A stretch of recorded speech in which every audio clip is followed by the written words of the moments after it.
Shalom, berjumpa lagi dengan Bapak Ibu di Bible Study Online CK7. Hari ini kita akan melanjutkan pembelajaran kita dari Yehezkiel pasal yang ke-13 mengenai hukuman terhadap nabi-nabi palsu. Di pasal 12, 13, pasal 14, tiga pasal ini adalah pasal yang berisikan hukuman kepada raja, lalu kepada nabi palsu, dan kemudian kepada para tua-tua serta umat. Jadi ada tingkat dari pemerintah paling tinggi, kemudian para imam dan nabi palsu, lalu kepada tua-tua juga. Semua terlibat dalam dosa yang sangat jahat di hadapan Tuhan. Nah, di pasal 13 ini kita akan menemukan kalimat-kalimat yang sangat keras yang ditujukan kepada nabi-nabi palsu. Bukan karena nabi dan nabi palsu itu adalah musuh dari nabi benar, ya, lalu mereka berperilaku jahat, melainkan karena nabi-nabi palsu ini memberikan penghinaan yang hebat terhadap Tuhan, menghina Tuhan, menyepelekan firman Allah, menolak firman Allah, lalu mendustai umat, mengatasnamakan Tuhan. Mereka melakukan kejahatan-kejahatan yang sangat besar kepada umat Tuhan. Umat Tuhan tidak ngerti apa-apa. Jadi mereka yang arahin, mereka menjerumuskan kepada kehidupan yang penuh dosa. Ya, seperti apa hukuman yang akan Tuhan timpakan kepada nabi-nabi palsu ini? Mari kita sebelumnya datang kepada Tuhan. Kita mau puji sembah Tuhan. Kita minta hadirat Tuhan turun atas kita. Roh hikmat, roh pengetahuan. Supaya kita mengerti kehendak Tuhan. Terima kasih ya Tuhan.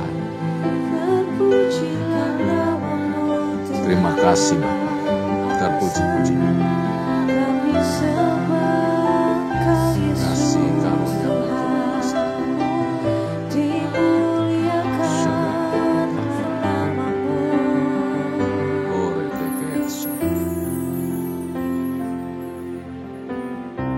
sebab Engkaulah Tuhan yang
Kau dimuliakan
Kami mengucap syukur ya Tuhan, Engkau Allah yang mulia, Engkau Allah yang maha tinggi, Engkau layak ditinggikan, Engkau layak dimuliakan di antara segala Allah. Kami mengucap syukur ya Tuhan, namun Engkau berkenan berbicara kepada kami, menyapa kami, supaya kami menikmati kemuliaan-Mu juga di dalam hadirat-Mu. Terpuji nama-Mu ya Tuhan, kami mempersiapkan hati kami untuk membaca dan merenungkan firman-Mu. Beri kami hati yang mengasihi Tuhan, hati yang taat, hati yang setia, sehingga kami menjadi pelaku-pelaku firman-Mu. Terpuji nama-Mu, dalam nama Yesus firman yang hidup, kami mengucap syukur, kami berdoa, haleluya, amin. Baik Bapak Ibu saudara Tuhan, mari kita langsung buka Alkitab kita dari Yehezkiel pasalnya yang ke-13. Alkitab saya halaman 903. Yehezkiel pasalnya yang ke-13, hukuman terhadap nabi-nabi palsu. Saya akan bacakan buat kita semua, demikian firman Tuhan. Dari ayat pertama sampai yang ke-9 kita akan bacakan bagian ini. Kemudian datanglah firman Tuhan kepadaku, hai anak manusia, bernubuatlah melawan nabi-nabi Israel, bernubuatlah dan katakanlah kepada mereka yang bernubuat sesuka hatinya saja. Dengarlah firman Tuhan. Beginilah firman Tuhan Allah, celakalah nabi-nabi yang bebal, yang mengikuti bisikan hatinya sendiri dan yang tidak melihat sesuatu penglihatan. Seperti anjing hutan di tengah-tengah reruntuhan, begitulah nabi-nabimu, hai Israel. Kamu tidak mempertahankan lubang-lubang pada tembokmu dan tidak mendirikan tembok sekeliling rumah Israel, supaya mereka dapat tetap berdiri di dalam peperangan pada hari Tuhan. Penglihatan mereka menipu dan tenungan mereka adalah bohong. Mereka berkata, demikianlah firman Tuhan, padahal Tuhan tidak mengutus mereka, dan mereka menaati firman itu digenapinya. Bukankah penglihatan tipuan yang kamu lihat dan tenungan kebohongan yang kamu katakan? Kalau kamu berkata, demikianlah firman Tuhan, padahal aku tidak berbicara, sebab itu beginilah firman Tuhan Allah, oleh karena kamu mengatakan kata-kata dusta dan melihat perkara-perkara bohong, maka aku akan menjadi lawanmu, demikianlah firman Tuhan Allah. Aku akan mengacungkan tanganku melawan nabi-nabi yang melihat perkara-perkara yang menipu dan yang mengucapkan tenungan-tenungan bohong. Mereka tidak termasuk perkumpulan umatku dan tidak akan tercatat dalam daftar kaum Israel dan tidak akan masuk lagi ke tanah Israel. Dan kamu akan mengetahui bahwa akulah Tuhan Allah. Oleh karena, ya, sungguh mereka menyesatkan umatku dengan mengatakan damai sejahtera, padahal sama sekali tidak ada damai sejahtera. Mereka itu mendirikan tembok dan lihat, mereka mengapurnya. Nah, sebagian dari nabi palsu yang tinggal di Yerusalem, sebab kita tahu bahwa ada pula nabi palsu yang kemudian dibuang ke Babel, dapat kesempatan untuk mengalami pembuangan, tapi mereka akan mati di sana dan tidak akan punya keturunan, Bapak Ibu Tuhan.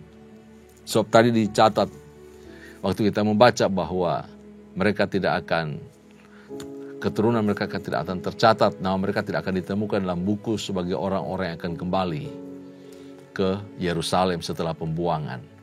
Nah, sebab itu Yeremia dengan sungguh-sungguh memperingatkan agar umat tidak diperdaya oleh juru tenung yang ada di tengah-tengah mereka. Apalagi mereka yang ada, khususnya mereka yang ada di Yerusalem. Itu ditemukan dalam Yeremia pasal yang ke-29 ayat yang ke-8. Sebab apa? Pekerjaan nabi-nabi palsu ini, tukang tenung ini adalah menyesatkan Israel. Mereka melecehkan nabi-nabi benar. Dan atas kehendak sendiri mereka menyampaikan berita-berita bohong, hoax, berita-berita palsu. Seolah-olah itu datang dari Tuhan. Sebab mereka mengatasnamakan Tuhan. Selalu menyampaikan, tenang, damai, sentosa. Ada kemenangan. Padahal perang, kekalahan, kehancuran, kelaparan, kebinasaan yang akan menimpa. Berbicara hari Tuhan adalah hari penghukuman atas Yehuda, atas Yerusalem. Sebab itu Yehezkiel di pasal 13 ini diperintahkan oleh Tuhan untuk melakukan dua hal penting, dua hal utama. Yang pertama, bagian pertama adalah menyingkapkan dosa dari nabi-nabi palsu itu. Dan menginsafkan mereka sekiranya mungkin mereka bisa bertobat. Atau mencegah mereka untuk terus berbuat dosa, menghancurkan, menyeret umat Tuhan kepada kebinasaan. Nah, di bagian ini, bagian pertama ini, ada beberapa dosa yang dituduhkan kepada mereka, kepada nabi-nabi palsu dan nabi palsu. Yang pertama, bahwa mereka itu berlagak mendapat perintah, penugasan dari Allah. Mereka merasa bahwa mereka itu diperintahkan oleh Tuhan, mengatasnamakan Tuhan.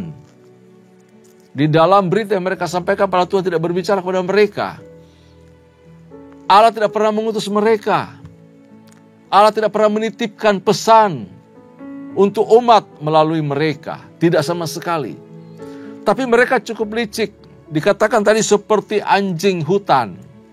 Dan pandai di dalam perkara-perkara duniawi, memanipulasi, membohongi, menghasut umat, menyeret umat. Ini pekerjaan-pekerjaan pengajar-pengajar palsu, nabi-nabi palsu, yang sampai sekarang bermunculan terus-menerus untuk menyampaikan berita-berita kebohongan, menyaksikan firman Tuhan, menyampaikan pengajaran-pengajaran yang keliru, yang salah dari firman Tuhan, meragukan Allah, meragukan kasih Tuhan, meragukan ketritunggalan Allah, meragukan ketuhanan Kristus, meragukan semua aspek yang menjadi dasar iman Kristiani. Ini mengerikan Bapak Islam Tuhan. Mereka hidupnya bebal dan sungguh-sungguh tidak pernah mengerti perkara-perkara rohani. Tidak mengerti mereka perkara-perkara rohani. Karena kebiasaan mereka adalah kefasikan, perilaku keduniawian, untuk kepentingan diri mereka sendiri. Nah, ketika kepalsuan mereka tersingkap, maka orang-orang yang tidak percaya Tuhan atau imannya yang telah dilemahkan tadi akan menyimpulkan bahwa ya semua nabi ternyata sama. Termasuk nabi Tuhan, nabi benar juga dikategorikan sama dengan nabi-nabi palsu itu. Nah, ini Tuhan jadinya murka betul dengan perilaku nabi-nabi palsu itu. Yang kedua, dosa dari nabi-nabi palsu itu adalah bahwa mereka mengaku mendapat petunjuk dari Allah. Mendapat pesan dari Tuhan untuk disampaikan. Padahal Tuhan tidak pernah menyatakan dirinya kepada mereka. Dan pikiran-pikiran Allah, kehendak Allah tidak pernah Allah nyatakan kepada mereka. Mereka hanya mengikuti bisikan hati dan rekaan dari diri sendiri. Guna kepentingan pribadi mereka. Tuhan tidak pernah berbicara dan tidak pernah memberi mereka penglihatan kepada nabi-nabi palsu itu. Yang disampaikan semua untuk kesenangan telinga dan memuaskan keinginan daging dari para pendengarnya. Sama kan? Setiap pengajaran-pengajaran palsu pasti berbicara mengenai kepuasan daging, kenikmatan daging, kesenangan diri sendiri. Kompromi dengan dunia, kompromi dengan keadaan diri sendiri. Tidak berbicara mengenai kehendak Allah yang murni, yang sejati dari firman Tuhan. Pasti semua bertentangan. Isinya pasti untuk kesenangan daging. Gak apa-apa kamu bikin dosa, Tuhan kan sangat mengasihi orang berdosa. Gak apa-apa engkau hidup dalam perzinahan. Gak apa-apa kamu sebagai orang homoseksual, lesbian, tidak apa-apa, Tuhan itu sayang kok kamu, Tuhan itu memaklumi, ini kan sudah bawaan kita, dan Tuhan menyayangi semua orang, sorga itu milik semua orang, tidak ada itu neraka, gak ada, Tuhan itu baik kok. Nah ini palsu ini, pasti datang dari penyesatan.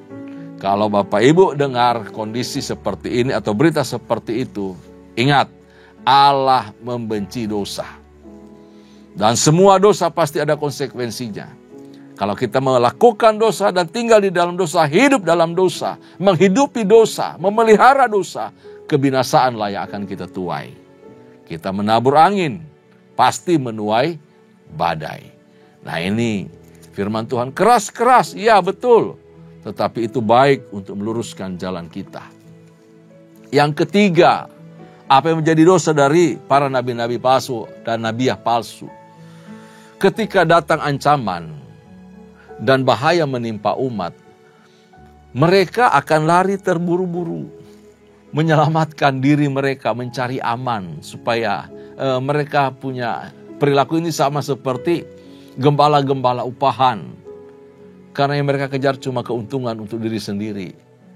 Mereka meninggalkan domba-domba, dibiarkan hancur, tersesat, diperdaya oleh berita-berita bohong mereka. Siapa suruh percaya? Gitu dalih mereka. Kamu udah tahu firman atau kebenaran, kenapa percaya kepada kami? Mereka nggak ada punya tanggung jawab moral terhadap kehancuran umat. Mereka malah senang karena mereka hidup enak, nyaman, tentram. Menjual nubuat untuk kepentingan diri. Menjual firman Allah atas nama Tuhan. Katanya Tuhan berbicara ini firman Allah.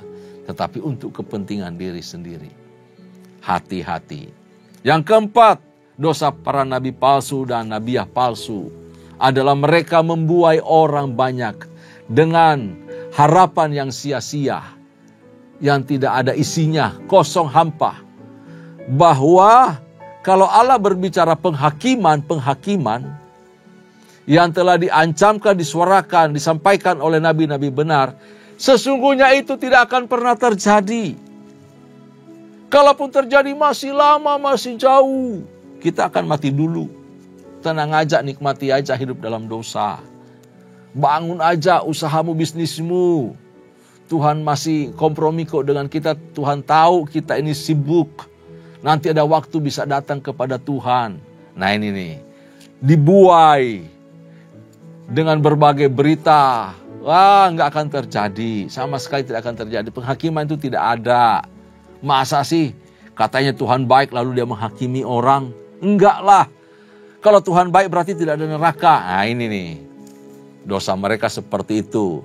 Mereka memberitahukan berita-berita, memutarbalikan firman Allah. Lalu umat menjadi keras hati dan tetap tinggal di dalam dosa. Oleh karena apa yang mereka sampaikan, keyakinan yang mereka beritahukan, yang sangat-sangat membuat umat itu percaya kepada mereka. Yang aneh justru sebaliknya ya. Kenapa umat itu kok mau percaya ya? Ya karena enak hidup dalam dosa. Enak hidup dalam daging. Enak untuk memuaskan hawa nafsu. Enak hidup dalam hedonisme. Nah, tetapi pada akhirnya penghakiman tetap akan turun. Jadi ada 4 dosa dari nabi palsu yang disingkapkan pada bagian pertama ini. Nah, hal penting yang kedua yang harus Yehezkiel lakukan adalah untuk menyatakan penghakiman Allah terhadap nabi-nabi palsu itu. Itu disampaikan di ayat yang ke-8 dan ayatnya yang ke-9. Ayat 8 sampai ayat yang ke-9. Bahwa Tuhan akan menentang mereka, akan menjadi lawan mereka. Tuhan menimpakan celaka atas mereka. Tuhan akan berdiri melawan mereka, menjadi musuh mereka. Mereka akan dikucilkan dari semua hak istimewa sebagai warga Israel. Mereka akan diusir dari perkumpulan umat Allah, tidak diterima sebagai anggota umat Tuhan. Artinya apa? Nama mereka dihapus dari kitab kehidupan. Jadi Bapak Islam Tuhan, kalau kita membaca firman Tuhan di dalam kitab Wahyu, setiap orang yang namanya ditemukan akan tinggal bersama Tuhan. Tetapi setiap orang yang namanya tidak tercatat di dalam buku kehidupan, mereka akan dibinasakan. Ini kasusnya sama. Jadi di perjanjian lama sudah ada proses di mana Allah telah berfirman dan menggenapinya. Bahwa semua nabi-nabi pengajar, imam-imam palsu, nabiah palsu, yang mengajarkan kesesatan kepada umat, nama mereka akan dihapus dari kitab kehidupan. Mereka akan mati di dalam pembuangan dan tanpa keturunan sama sekali. Nama-nama mereka tidak akan ditemukan dalam daftar orang-orang yang kembali dari Babel menuju Yerusalem. Sebab Allah tidak mengenal mereka. Allah tidak pernah mengenal mereka. Karena Allah tidak pernah berbicara kepada mereka. Mereka jauh dari Tuhan. Mereka bukan umat Allah. Mereka akan dikeluarkan selama-lamanya dari tanah Israel. Dibuang, terhempas, habis dan binasa. Ini bahaya bagi orang-orang yang menyesatkan umat. Betapa kita juga hamba-hamba Tuhan hati-hati untuk berbicara kepada umat, menyampaikan kebenaran firman Tuhan. Jangan cuma menjadi orang yang menyampaikan pesan-pesan untuk menyenangkan telinga umat, tetapi tidak pernah mencabut dosa di tengah-tengah mereka. Tidak pernah mendidik jemaat untuk hidup takut, hidup benar akan kepada Tuhan. Ini bahaya. Firman Tuhan bicara tegas. Tuhan punya hukum, punya aturan. Mengiring Yesus memang membutuhkan pengorbanan. Baik waktu, pikiran, tenaga, hati. Bayar mahal menjadi murid Yesus. Tetapi membawa kita kepada keselamatan yang kekal. Nah ini, kita mesti hati-hati. Supaya kondisi umat tidak ditanggungkan kepada kita. Kalau umat tersesat oleh karena kita, ini sangat berbahaya. Kita harus menanggung. Sangat berat menjadi pemimpin. Sangat berat menjadi pengkhotbah, pembicara, menyampaikan firman Tuhan. Sangat berat, itu bukan pekerjaan mudah, bukan pekerjaan gampang. Apa yang kita perkatakan harus kita hidupi. Harus kita gumuli. Harus kita lakukan lebih dahulu. Tidak bisa kita cuma menyampaikan, menjelaskan, lalu kita sendiri tidak pernah melakukan itu. Itu satu hutang dan masalah hati nurani di hadapan Tuhan. Tuhan bisa berkata, aku tidak pernah mengenal engkau. Hati-hati. Kita lanjutkan bacaan kita dari ayat 10 sampai 16. 10 sampai 16. 11 saja sampai 16. Katakanlah kepada mereka yang mengapur tembok itu, hujan lebat akan membanjir, rambun akan jatuh, rambun itu hujan es, rambun akan jatuh, dan angin tofan akan bertiup. Kalau tembok itu sudah runtuh, apakah orang tidak akan berkata kepadamu, di mana sekarang kapur yang kamu oleskan itu? Oleh sebab itu, beginilah firman Tuhan Allah, di dalam amarahku, aku akan membuat angin tofan bertiup, dan dalam murkaku, hujan lebat akan membanjir, dan di dalam amarahku, rambun yang membinasakan akan jatuh. Dan aku akan meruntuhkan tembok yang kamu kapur itu, dan merobohkannya ke tanah, supaya dasarnya menjadi kelihatan. Tembok kota itu akan runtuh, dan kamu akan tewas di dalamnya, dan kamu akan mengetahui bahwa akulah Tuhan. Beginilah aku akan melampiaskan amarahku atas tembok itu, dan kepada mereka yang mengapurnya, dan aku akan berkata kepadamu, lenyap temboknya, dan lenyap orang-orang yang mengapurnya, yaitu nabi-nabi Israel yang bernubuat tentang Yerusalem, dan mereka dan melihat baginya suatu penglihatan mengenai damai sejahtera, padahal sama sekali tidak ada damai sejahtera. Demikianlah firman Tuhan Allah. Oleh karena mereka menyampaikan berita hoax, yaitu para nabi-nabi palsu, nabi palsu ini berkata damai sejahtera, padahal tidak ada damai sejahtera. Semua tentram, tenang, aman, padahal tidak ada ketentraman, keamanan. Maka Allah akan mendatangkan hujan lebat, hujan es, angin tofan yang akan menerjang dan meruntuhkan tembok Yerusalem. Artinya apa? Betapa dahsyatnya pengepungan dan serangan yang datang dari Babel. Betapa hebatnya, betapa dahsyatnya amarah Nebukadnezar. Karena pengkhianatan yang dilakukan oleh Sedekia. Dia benci dengan pengkhianatan itu. Kenapa kamu bersekutu dengan aliansi anti Babel, padahal aku yang mengangkat engkau sebagai raja atas Yehuda? Itu Sedekia kan diangkat oleh Babel, oleh Nebukadnezar. Jadi ketika dia mengkhianati, wah dia marah dan amarahnya mendidih. Jadi digambarkan seperti hujan lebat, hujan es dan angin tofan datang. Pasti akan diruntuhkan tembok-tembok itu. Sampai pondasinya juga bahkan kelihatan. plus murka Tuhan yang dahsyat yang menyala-nyala terhadap nabi-nabi palsu, nabiya dan umat itu. Jadi yang membuat runtuh dan dahsyatnya situasi mencekamnya, situasi yang dialami oleh orang Yehuda itu bukan cuma sekedar serangan Babel yang dahsyat, tetapi murka Tuhan yang dahsyat yang menyala-nyala atas umatnya sendiri.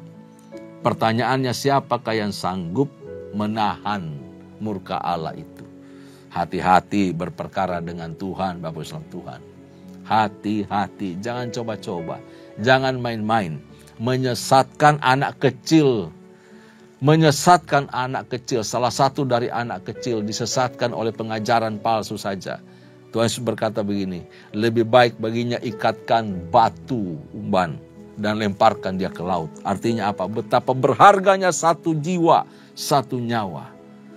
Jadi dahsyat sekali murka Tuhan kepada nabi-nabi palsu. Ya, kepada nabi-nabi, kepada para imam yang mengajarkan kesesatan kepada umat. Dia akan membalas semuanya itu. Orang yang membangun dan mengapurnya, yaitu para nabi-nabi palsu, para imam, yang membuat indah seolah-olah indah tembok Yerusalem, akan tertimbun oleh tembok itu, mati dan binasa. Kita lanjutkan ayat 17 sampai ayatnya yang terakhir. Demikian firman Tuhan. Engkau anak manusia, tunjukkanlah mukamu kepada kaum perempuan bangsamu yang bernubuat sesuka hatinya saja, dan bernubuatlah melawan mereka. Katakanlah beginilah firman Allah, celakalah dukun-dukun perempuan yang mengikatkan tali-tali azimat pada semua pergelangan dan mengenakan selubung pada kepala semua orang, tua atau muda, untuk menangkap jiwa orang. Apakah kamu hendak menangkap jiwa orang yang termasuk umatku dan membiarkan orang-orang lain hidup untuk kepentinganmu? Kamu melanggar kekudusanku di tengah-tengah umatku hanya demi beberapa genggam jelai dan beberapa potong roti, dengan membunuh orang-orang yang tidak patut mati dan membiarkan hidup orang-orang yang tidak patut hidup. Dalam hal kamu berbohong kepada umatku yang sedia mendengar bohong. Oleh sebab itu beginilah firman Tuhan Allah, aku akan menentang tali-tali ajimatmu dengan mana kamu menangkap jiwa orang, dan aku akan mengoyakkannya dari tanganmu dan melepaskan seperti burung-burung orang-orang yang kamu tangkap. Aku akan mengoyakkan selubungmu dan akan melepaskan umatku dari tanganmu, dan mereka tidak lagi menjadi mangsa di dalam tanganmu, dan kamu akan mengetahui bahwa akulah Tuhan. Sampai di situ dulu. Bapak Islam Tuhan, ada nabi-nabi palsu yang bernubuat sesuka hatinya, disebutkan tadi. Allah tidak berbicara kepada mereka. Mereka menggunakan alat-alat bola itu ya, mutiara atau apapun namanya, bola kaca. Mereka adalah wanita-wanita tukang sihir, spiritisme dan ilmu hitam yang mereka terapkan, mereka pakai. Mereka bahkan memakai kuasa setan untuk mengendalikan atau membunuh orang-orang tertentu yang dikatakan tadi tidak patut untuk mati. Tetapi Tuhan melepaskan umatnya kemudian dari genggaman tangan para nabi palsu ini.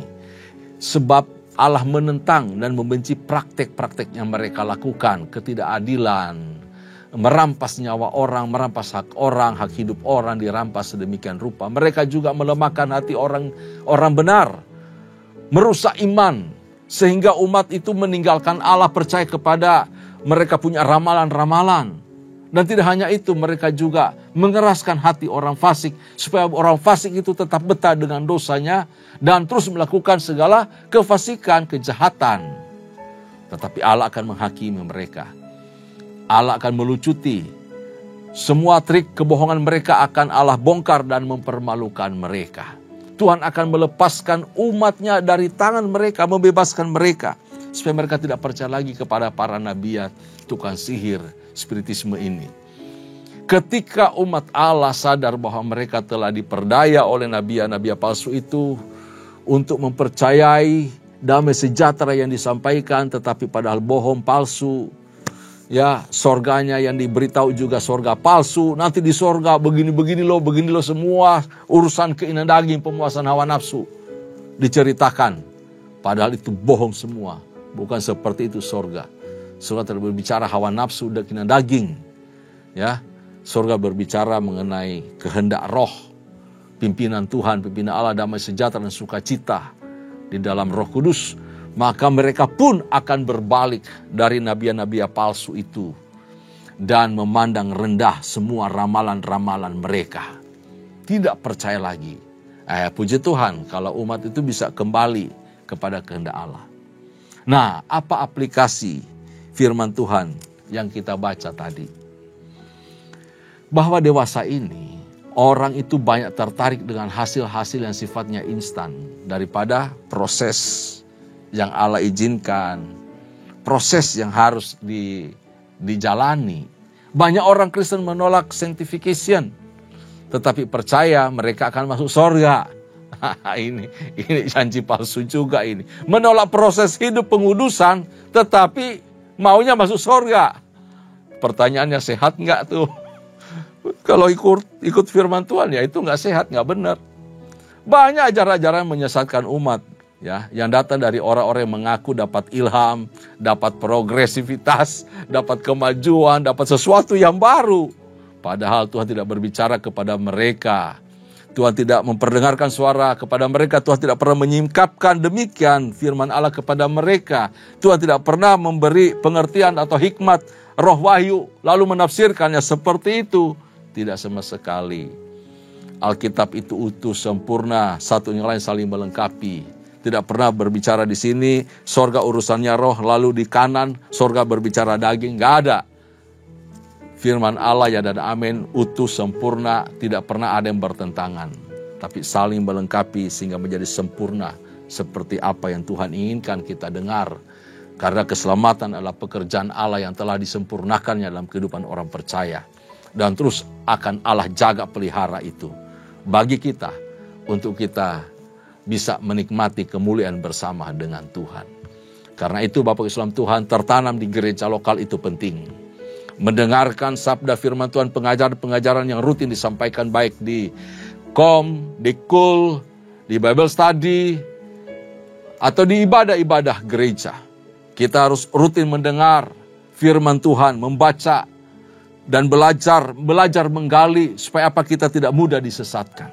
Ini penting sekali Bapak Islam Tuhan. Tertanam di gereja lokal, percaya hidupmu kepada Tuhan, maka Tuhan akan memimpin kita dari hari ke hari sampai Dia datang pada kali yang kedua. Kita hidup untuk selama-lamanya. Amin. Demikian firman Tuhan dari Yesaya pasal yang ke-13. Kita mengucap syukur. Terima kasih Tuhan untuk firman-Mu. Kami percaya Tuhan sanggup menuntun kami, memelihara kami. Satu komitmen kami sebagai umat-Mu. Kami mau hidup di dalam Engkau. Kami mau mendengarkan firman-Mu. Firman yang adalah kebenaran. Kami mau tinggal dalam kebenaran. Sehingga kami mengenal suara-Mu. Dan Engkau mengenal kami umat-Mu. Terpuji nama-Mu ya Tuhan. Dalam nama Yesus kami bersyukur. Kekasih-kekasih Tuhan. Sebelum kita berpisah satu dengan yang lain. Arahkan hatimu di hadapan Allah. Terimalah anugerah serta berkat yang melimpah dari Allah Bapa. Kasih sayang di dalam Kristus Yesus Tuhan. Serta persekutuan yang manis dengan Allah Roh Kudus menyertai kita. Mulai hari ini sampai parusia Tuhan datang pada kali yang kedua. Bahkan sampai selama-lamanya. Setiap kita yang percaya dan terima berkat sama-sama katakan. Amin. Tuhan Yesus memberkati kita semua.